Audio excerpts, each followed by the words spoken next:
नमस्कार. श्री स्वामी समर्थ सर्वांचं आपल्या हौस सखी स्वाती या चॅनलमध्ये मनापासून स्वागत आहे. माझ्या चॅनलवरती मी दिवसभरात जे काही करते त्यातले थोडेफार क्षण तुमच्यासोबत शेअर करते. तुम्हाला जर माझे व्हिडिओ आवडत असतील तर चॅनलला लाईक, शेअर, सबस्क्राईब करायला आणि व्हिडिओ आवडल्यास एक कमेंटही जरूर करा. व्हिडिओ शेवटपर्यंत नक्की पहा. चला तर मग व्हिडिओला सुरुवात करू.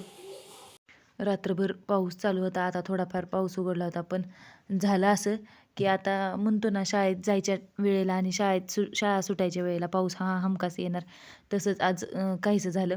कारण दुर्वाला तर जायचं होतं शाळेत आणि चालली, तरीही बरोबर पावसाचा जोर वाढला. देवपूजा वगैरे छान प्रकारे करून घेतली आणि त्यानंतर ही भाजी अक्का करत होत्या. कुणाकुणाला ही भाजी माहिती आहे. आम्ही याला देठ म्हणतो आणि आमच्या आईच्या इकडं याला देशांची भाजी म्हणतात, पण प्रत्येकाकडे काही काही वेगळं वेगळं म्हणत असतील. अक्कांना मलाच ही भाजी आवडते, बाकी तर कुणाला ही भाजी आवडत नाही. मग आज त्यांनी ती भाजी करायला घेतली होती, कारण प्रत्येकाच्या हातची भाजी करण्याची पद्धत वेगळी असते, त्यामुळं चवही प्रत्येकाच्या हाताची वेगवेगळी असते. साध्या पद्धतीनंच करतात, पण छान होती त्यांच्या हातची भाजी.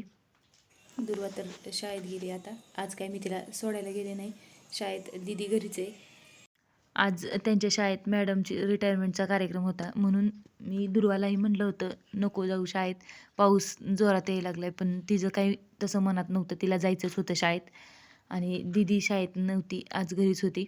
मग माझा राहिलेला स्वयंपाक मी करून घेतला, कारण भाजी एक केली होती, पण ती काही सगळ्यांना आवडत नाही, त्यामुळं दुसरी भाजी तर करावीच लागली. आम्ही दोघी जणीच ती भाजी आवडीनं खातो, बाकीच्या कुणाला जास्त आवडत नाही. प्रत्येकाची आवड वेगवेगळी असते. आणि रोजची भाजी करताना कोणाकोणाच्या मनात विचार असा येतो, जरी भाजीला असलं तरी काही भाजी करायची आणि भाजीला घरात नसलं तरीही काही भाजी करायची, हा विचार सर्वांच्याच महिलांच्या मनात येत असेल असं मला तर वाटतं. कारण माझाही विचार तिथपासूनच चालू होतो आणि विचार जरी केला तरी शेवटी काही का होईना पण भाजी करावीच लागते. तसंच माझंही आहे. मग नंतर सगळ्यांसाठी दुसरी भाजी केली आणि इथं हिचं तर काहीतरी वेगळं चालू होतं. हिला पास्तासारखी चपाती रोल करून खायची होती, तिनं ते करून घेतली. आज दुर्वाची लवकर शाळा सुटणार आहे. आता दुर्वाला आणायला जायचे. भक्ती तर काही घरीच आहे, पण दुर्वाला शाळेत आणायला जायचे. तर आता मग दुर्वाला शाळेतून घेऊन येते. दुर्वाला तर शाळेत घेऊन आले, पण येताना खूप पाऊस होता. आम्ही काही दोघी एवढं भिजलो नाही, पण दुर्वा बाहेर येऊन थांबली होती, त्यामुळं आधीच भिजली. तिला सांगितलं होतं मी आधी बाहेर येऊन थांबू नको, पण ती काय ऐकत नाही सांगितलेलं. सगळ्याच बाहेर आल्या म्हणून ती पण येऊन थांबली, त्यामुळं ती थोडं भिजली.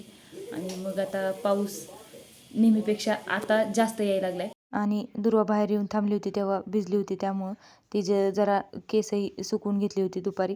त्यानंतर अक्कांनी ही साडी घातली होती. त्यांना म्हणलं होतं घालू नका, का तर तिचे दोरे निघतील, शिलाई मारून घेते आणि नंतर घाला, पण त्या दिवशी त्यांना ती साडी नेसायचीच होती, कारण त्यांना पिवळा रंग जास्त आवडतो. त्यांच्याकडं जास्तीत जास्त रंग तर मला वाटते पिवळाच असेल. सर्वजण त्यांना म्हणतातही पिवळा रंग सोडून दुसराही रंग जर आवडीनं घालत जा, पण प्रत्येकाची आवड असते, त्यांना आवडते. आणि त्यांचं असं होतं, त्यांना कुठंही गेलं तर पहिल्यांदा पिवळ्या रंगाची साडी आवडतेही आणि त्यांना घेताना पण कुणी आवर्जून घेत नाही, पण जास्तीत जास्त पिवळ्या रंगाच्याच साड्या येतात, त्यांना छानही दिसते. त्यानंतर मग म्हणलं आता शिलाई तर मारून घ्यायची, पण आज या दोघी पण घरी होत्या, त्यामुळं मशीन काढणं जरा अवघडच वाटलं, कारण तो माझा पसारा वेगळा आणि ह्यांचा पसारा वेगळा असं चालू असतं.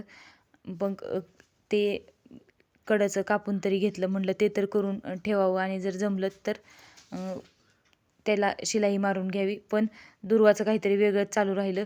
हो का, तिने ते जे मी कट केलं होतं त्या कापडापासून असं काहीतरी बनवलं होतं, म्हणजे तिचं डोकं एक वेगळ्याच बाजूला चालतं.